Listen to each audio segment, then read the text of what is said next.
Je voudrais tout d'abord rendre grâce à Dieu de l'opportunité qu'il m'a accordée de m'acquitter d'un très agréable devoir qui est de partager avec l'ensemble des croyants thiessois, sénégalais, africains et à travers le monde cette célébration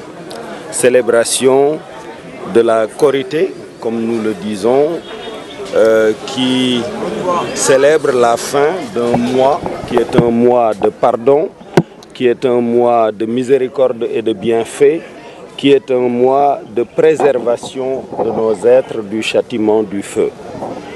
Je voudrais à cette occasion tout d'abord m'adresser à cette communauté musulmane, à la communauté des croyants et à tous les hommes, pour convoiter du Tout-Puissant qu'il nous pardonne nos fautes, qu'il déverse ses bienfaits sur cette communauté de ses serviteurs et de ses créatures.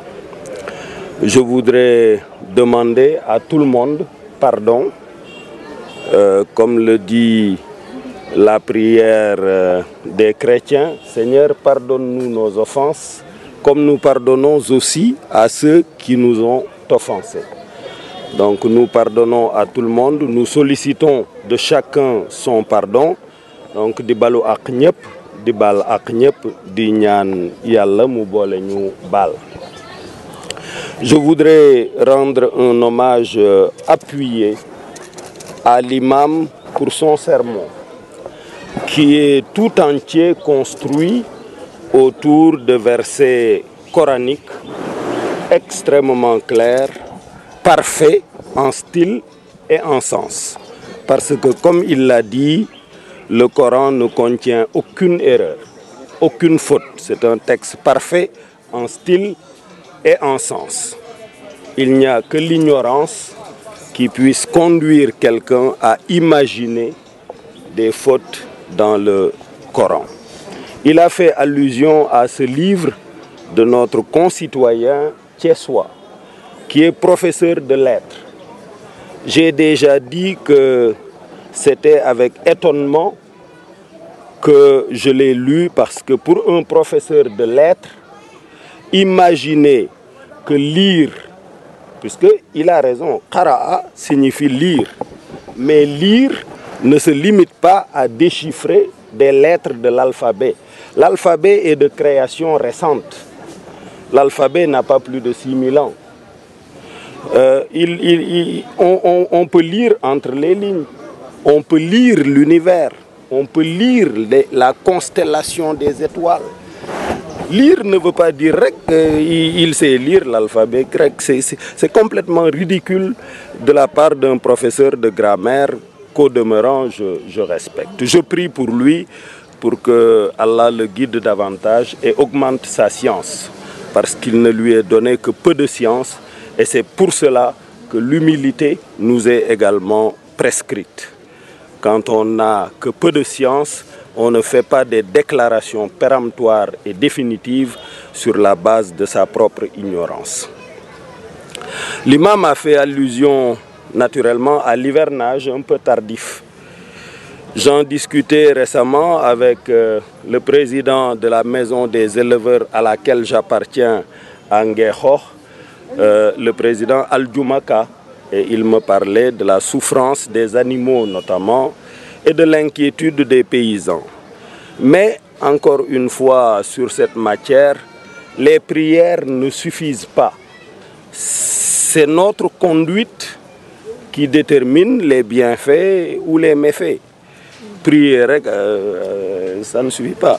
Le prophète Nuh disait فَقُلْتُ اسْتَغْفِرُوا رَبَّكُمْ إِنَّهُ كَانَ غَفَّارًا يُرْسِلِ السَّمَاءَ عَلَيْكُمْ مِدْرَارًا وَيُمْدِدْكُمْ بِأَمْوَالٍ وَبَنِينَ وَيَجْعَلْ لَكُمْ جَنَّاتٍ وَيَجْعَلْ لَكُمْ أَنْهَارًا. Il disait qu'il demandait à son peuple de demander pardon, de solliciter pardon, le pardon de leur Seigneur, et ce Seigneur-là est accueillant au repentir et il est grand pardonneur. Et sa manière de pardonner, c'est de faire descendre du ciel l'abondance, qui inclut mais surpasse la pluie. Et sa manière de pardonner, c'est de vous gratifier de richesses abondantes. C'est de vous gratifier d'enfants abondants et en bonne santé. C'est de vous gratifier de jardins florissants. C'est de vous gratifier de rivières qui vous mènent à la mer et qui agrémentent vos cadres de vie et vos espaces de vie. Donc si nous revenons repentants, si nous revenons aux grandes valeurs, si nous nous aimons d'un amour sincère, si nous nous garantissons mutuellement la sécurité et la paix, je n'ai pas de doute que le Seigneur Tout-Puissant, comme il l'a promis, parce qu'il respecte lui toujours sa parole, comme il l'a promis, pourra nous gratifier d'un hivernage de qualité. Mais nous avons quand même des efforts à faire nous-mêmes. L'imam a évoqué la question délicate de la parité et de la femme.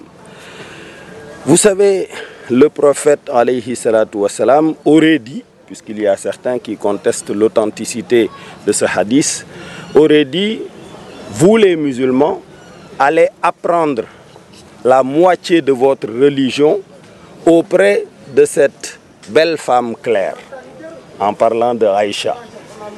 Et il y a un des érudits sénégalais qui est allé une fois dans une grande conférence organisée au Moyen-Orient, et la salle était remplie d'hommes, et il ne voyait pas les femmes, puisque la présence des femmes ne signifie pas qu'elles soient mélangées aux hommes, mais elles doivent être là. Et cet érudit sénégalais leur aurait dit, mais où est la moitié de notre religion? Où est celle auprès de qui nous devons apprendre la moitié de notre religion? Pour dire que l'islam accorde à la femme une place de choix. Et un très grand intellectuel sénégalais, l'un de nos meilleurs islamologues à mon sens, a dit dans une conférence où justement les associations de promotion de femmes en France avaient organisé un séminaire, et il a commencé son propos en disant « La femme n'est pas l'égale de l'homme, c'est sa mère ». Et bien évidemment, c'est un statut beaucoup plus grand que d'être l'égal de l'homme. C'est sa mère, c'est son épouse, c'est sa moitié, c'est sa femme, et ce statut-là est garanti. L'imam le rappelle, beaucoup de gens disent, oui, dans l'héritage, la femme ne reçoit que la moitié, une part, les hommes deux parts, donc c'est injuste. Non, c'est pas injuste. Cette part-là de patrimoine lui est dédiée intégralement, sans qu'aucune charge ne viennent grever cette part, puisque toutes les charges incombent à l'homme. C'est ça. Donc la femme, elle hérite d'un patrimoine intégral. Elle en fait ce qu'elle veut. L'homme, avec sa part, est tenu de prendre en charge la totalité des charges de la femme. Ensuite, Dieu définit la femme comme une créature dans laquelle il a déposé un grand bien.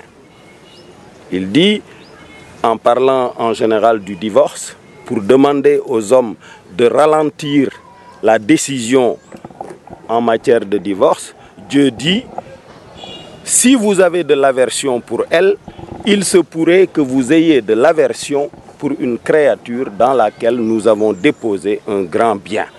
Moo tax mu ne la boo meree nga taaxirlu tuuti quoi xaar puisque moo gën nga fase ko ba pare topp ci di daw di wut wàllu quoi. Donc la femme a un grand statut en l'islam. Bien évidemment, il a évoqué la question de la drogue et de l'alcool qui sont des dangers. C'est évident, dans tous les pays du monde, les gens dépensent des milliards de dollars aux États-Unis pour réparer les dégâts que provoquent au niveau de leur jeunesse, des dégâts de santé mentale et des dégâts de déséquilibre de la société. Des drogués qui prennent leurs armes, qui tirent sur des élèves et des étudiants. C'est très dangereux. Je constate au Sénégal que les sociétés qui vendent de l'alcool maintenant vendent des sachets d'alcool à 100 francs ou 200 francs et favorisent l'utilisation de ces sachets-là par des mineurs, c'est une catastrophe. C'est à interdire complètement. Maintenant, il faut retenir quelque chose, c'est que la mécréance, on ne peut pas l'effacer de la terre. Ça, c'est une décision divine. C'est lui qui dit dans son Coran, « Huwa alladhi khalaqakum faminkum kafir wa minkum mu'min » C'est lui qui vous a créé, il y a parmi vous mécréants, il y a parmi vous croyants. Donc, et c'est lui qui a donné un délai à Iblis, qui était le patron de ces anges avant d'être banni pour avoir refusé de se prosterner devant Adam.